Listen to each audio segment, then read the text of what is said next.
Hello students, welcome to our fifth video of class 8 history, our past trade, chapter 2 from trade to territory. We have already discussed in our previous video about how company rule expanded in the west and the northwestern parts of India, as well as about other annexation policies of the company like doctrine of lapse. Today, we will discuss about administration system under the company as well as about the company's army. So let us begin. During the period between 1750 and 1856, the British East India Company administered India, which was a trading company. Its main objective were to safeguard its economic interest, augment its financial resources, and to earn maximum profits. As a result, officials of the company became rich. This attracted the attention of the government of Britain. Hence, it took certain political and administrative measures which we are going to discuss further. The Regulating Act of 1773. By the Regulating Act, the Governor of Bengal was to be known as the Governor General of Bengal. A council of 4 members was constituted to assist him. He had to act according to the decisions taken by the council. A Supreme Court was set up at Calcutta with a Chief Justice and 3 other judges. The directors of the company were directed to submit their accounts of income and expenditure to the British Treasury. They were also to submit a complete account of civil and military administration. The Pitt India Act of 1784. This act was made to improve on some of the shortcomings of the Regulating Act. It separated the political function of the company from the commercial activities. The 6-member board of control was appointed by the king. The Governor General in Council, which meant Governor General along with his council, was given full power to superintend, direct and control the affairs of the presidencies of Bombay and Madras. The Bombay Presidency in those days comprised all those territories which now constitute the states of Maharashtra and Gujarat. The Madras Presidency included almost the whole of southern India.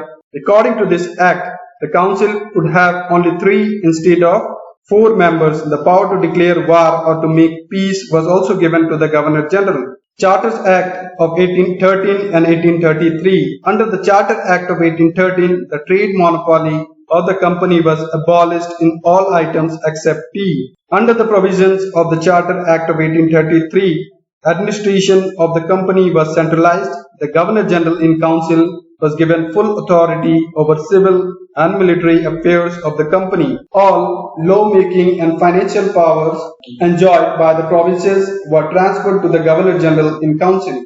Warren Hastings was the first Governor General of India. He introduced several administrative reforms, notably in the sphere of justice. Before the coming of the British, there was no common law in India, and the Indians followed laws and regulations based on local customs and traditions. For some time in the beginning, the British did not interfere with the existing system and applied the British laws in case of the Europeans alone. However, as the existence of dual system of laws created confusion, the British were compelled to introduce a uniform code of law. Prior to Lord Cornwallis, Warren Hastings also had taken keen interest in improving the judicial setup. It was in 1774 that the Supreme Court was established in Calcutta under the Regulating Act of 1773. A graded system of courts evolved over a period of time. At district level, there were to be 2 courts, a civil court or the Diwani Adalat, a criminal court or the Faujdari Adalat. Maulavis and Pandits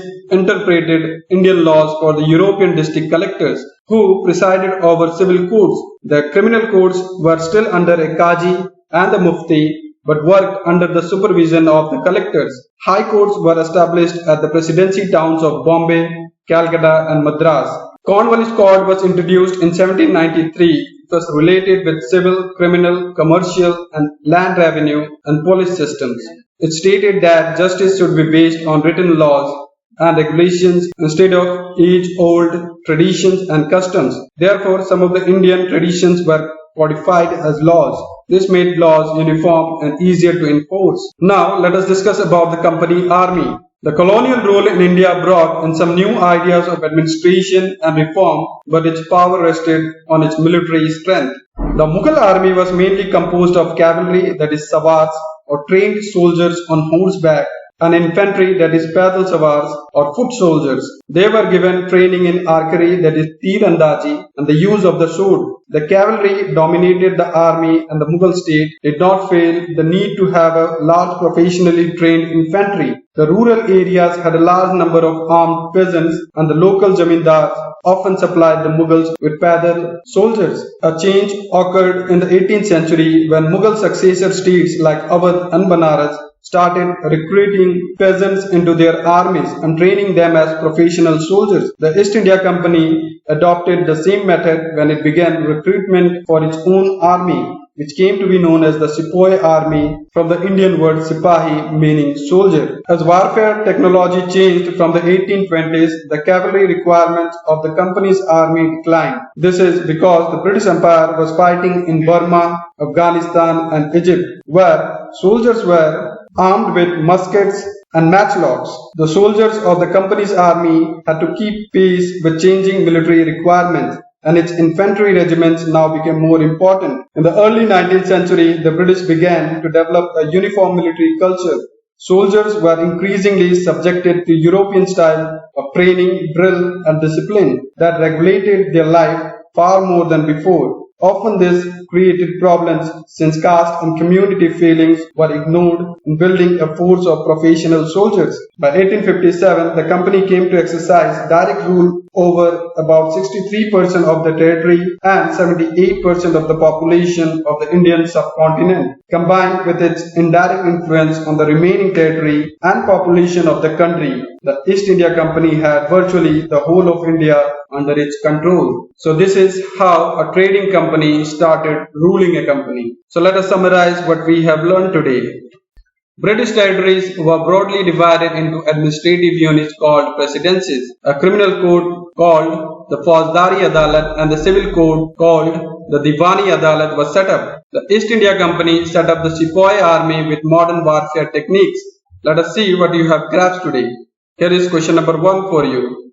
The Supreme Court was set up in Calcutta in the year, and the options are A. 1770, B. 1772, C. 1774, or D. 1776.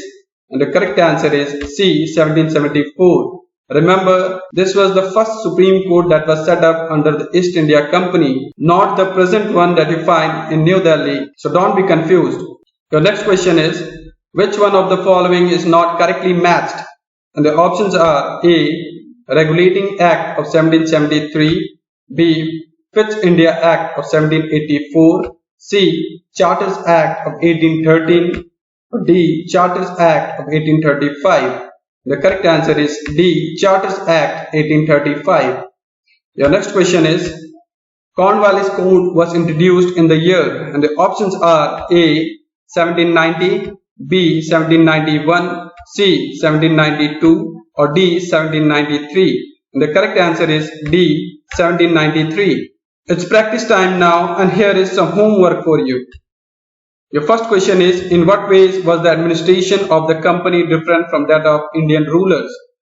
And the second question is, you have to describe the changes that occurred in the composition of the company's army. So now next video we'll go to civics or social and political life 3. Till then, take care of yourself, stay home, stay safe. Thank you.